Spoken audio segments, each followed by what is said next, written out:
Hey world!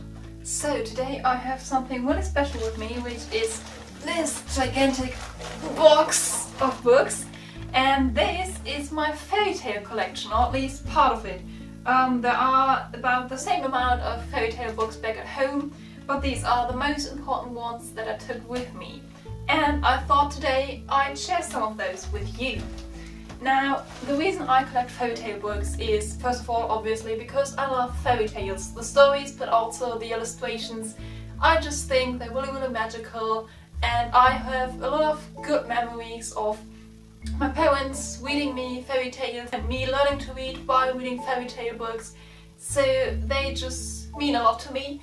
But also because, for those of you who don't know yet, here we go. One day I want to own a bookstore, and in this bookstore I want a little children's area with a lot of fairy tale books, and each of these fairy tale books that I collect they're all from different cities, from different bookstores, and they all have a signature of the bookseller who sold it to me. So without further ado, let's look at some of these books. I have Colin's Classics versions of Alice's Adventures in Wonderland, Alice Through the Looking Glass, and Peter Pan. The Alice's Adventures copies do have illustrations from the original, from Lewis Carroll's first publication, and they are really, really pretty.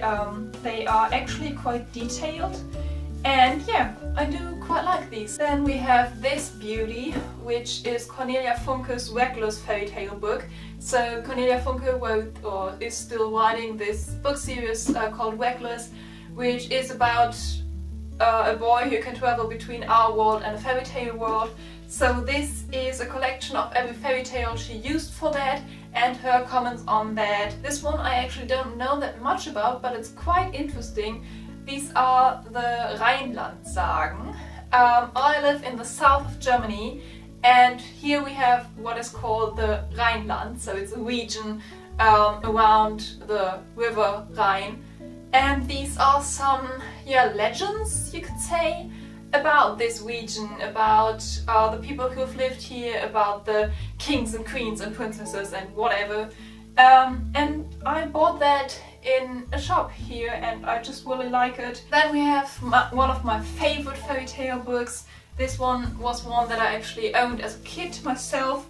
It's a German one, as most of these are. It is Östlich der Sonne und westlich vom Mond, which kind of translates to east of the sun and west to the moon.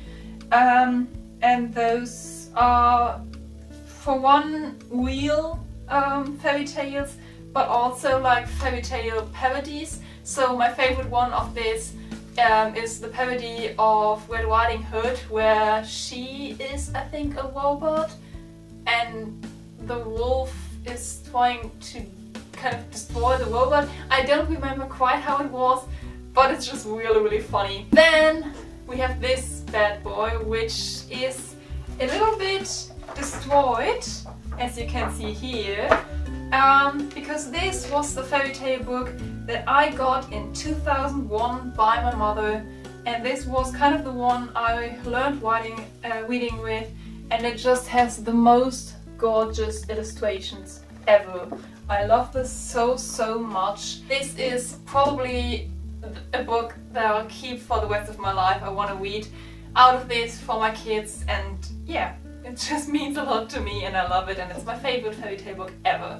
This wonderful beauty is a collection of fairy tales only about princesses and queens, and it has really pretty drawings also of some scenes that are usually not illustrated. Like with lots of fairy tale books, you have the typical versions or the typical illustrations of specific scenes, and this has some scenes illustrated that you normally don't see, which is quite nice. And the last one I'm going to show you, because I'm not going to show you all of these, is the Disney fairy tales.